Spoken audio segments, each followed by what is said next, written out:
Well, I wrote Don't Be Afraid before Pan's Labyrinth, and I think it's sort of the seeds of Pan's Labyrinth were there. Little girl arriving to a home that is not her own with one step parent that is called in the night by a voice and goes into sort of a secret garden, discovers a secret entrance to a secret place, and where creatures live. And that's where the similarities end. After that is all, it's a war, and Don't Be Afraid, and in Pan's Labyrinth it becomes truly a transit into a different world. So I think that because of those similarities, I didn't want to. After Pans, I didn't want to direct it, so I started just producing. But there are many things that come. Both of them are sort of fairy tales gone wrong in a way. And Katie, what drew you to the project, and why did you decide to play the role of Kim? Well, I'm a huge fan of Guillermo's, first of all, and so I was very honored. And I love the characters of this film. They're very real, and Kim is such a strong female character who goes on a very real journey. And I loved where she started and where she ends up. And I loved the moments where she bonded with Sally, and I like horror movies, and this had great emotional tension. So I felt like it was very exciting.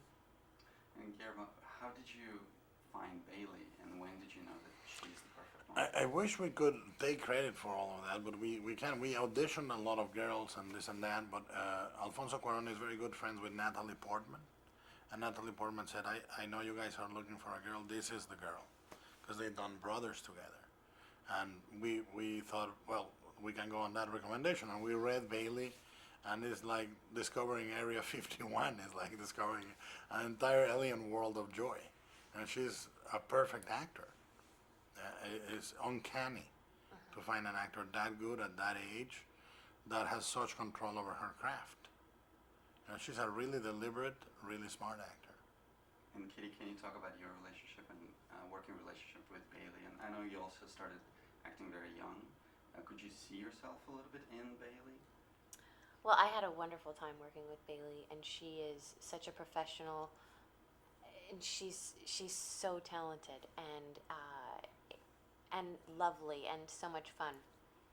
And I just there was great joy on set, and I loved every minute of it.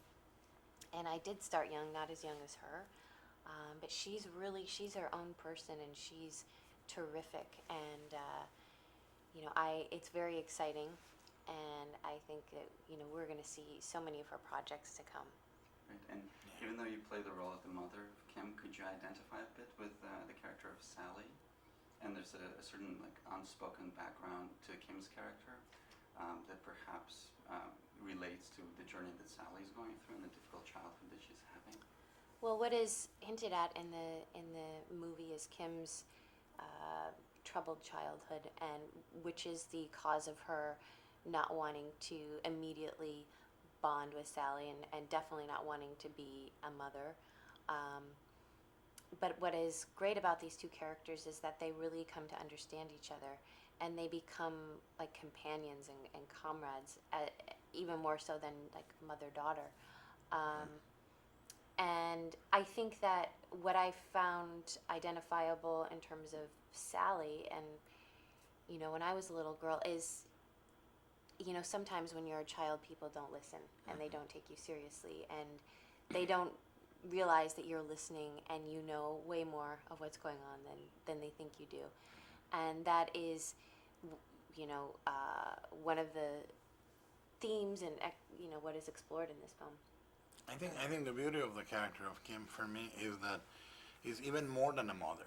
Because we keep using the same analogy, but I think it's more powerful than that, because a mother has biologically and socially no choice but to be almost there. It's like an obligation, whether by nature or by society. But Kim's journey is all by choice and by mercy and by compassion and love and empathy.